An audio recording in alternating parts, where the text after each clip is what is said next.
So today I'm going to be showing you very quickly how to do a bean stitch.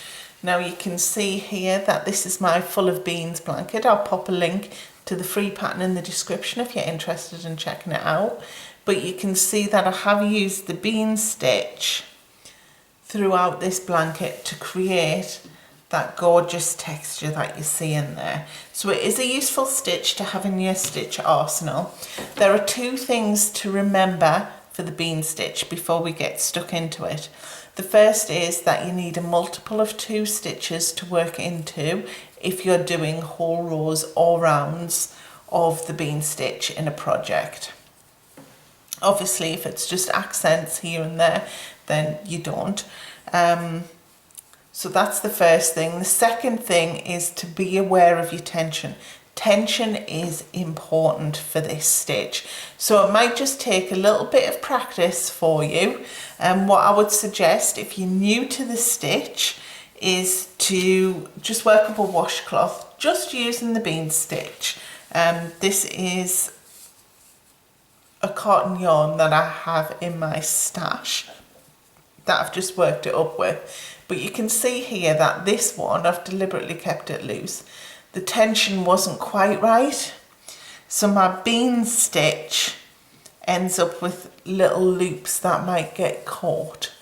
So what you want is really to create, if I come in a little bit there for you, to create a nice tension so that your bean stitches end up nice and even rather than having these little funky bits that can get caught. So they're the two things to remember. So to work the bean stitch, obviously I'm working in rows here. If I come out just a smidge for you. So I'm working in rows for this tiny little sample I've got here. The first stitch, so I've chained 1 and turned. The first stitch is going to be a half double crochet in US terms, or a half treble if you're in the UK. So we're going to yarn over and set our hook into that first stitch, yarn over, pull through for 3 loops on the hook, yarn over, pull through all 3 loops on our hook, and that's our first stitch. So every row, when you're working in rows, will start and end with a half double crochet. If you're doing rounds, you will start with a bean stitch and end with a chain 1. So to get into the bean stitch for you, so this is worked in the next stitch, we're going to insert our hook into that next stitch, yarn over, pull through for 2 loops on our hook. Then we're going to wrap our yarn, we're going to insert our hook into that same stitch, wrap yarn and pull through. So now we have 4 loops on our hook. And then once more we're going to wrap our yarn, insert it into that same stitch, wrap our yarn and pull through. So now we have 6 loops on our hook. Then we're going to yarn over and pull through all 6 loops on our hook and then work a chain 1. Now with the bean stitch, the chain 1 here will count as a stitch in its own right. So we've just worked, as you can see from the top of the work, a bean stitch and a chain 1.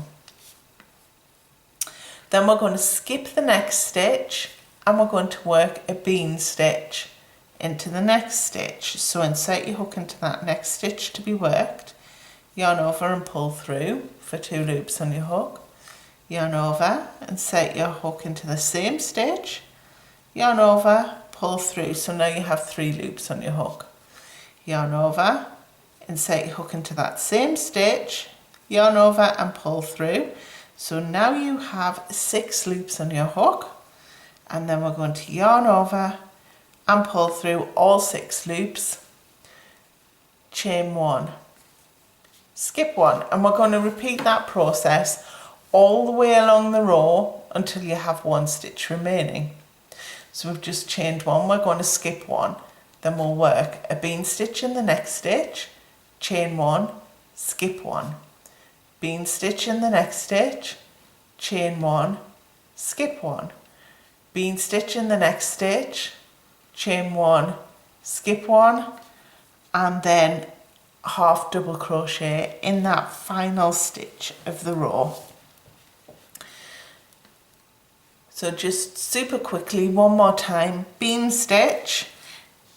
So I've done my chain one, we're going to skip one, we're going to insert our hook in that next stitch, yarn over, pull through for 2 loops on the hook, yarn over, insert your hook into that same stitch, yarn over, pull through. So now you have 4 loops on your hook. Once more, yarn over, insert your hook into the same stitch, yarn over, pull through for 6 loops on your hook, and then yarn over and pull through all 6 loops on your hook, chain one, skip one, bean stitch in the next stitch. And you would follow that process all the way along until you get to your final stitch of the row, which is here. So I've chained one, I skip one, and then in that final stitch I'm going to work a half double crochet or a half treble if you're in the UK. And that is how we work the bean stitch. You might find that it's thicker on one side than what it is on the other, but once you've done a couple of rows, it'll sort itself out and become more even. I do hope you've enjoyed this tutorial today. As I say, the free pattern for the Full of Beans baby blanket, which is in 5 sizes from size Lovey all the way to a standard throw, so it can be used for adults too, is in the description box. If you've enjoyed this tutorial today, please feel free to like and subscribe to the channel. Take care, and I'll see you soon. Bye.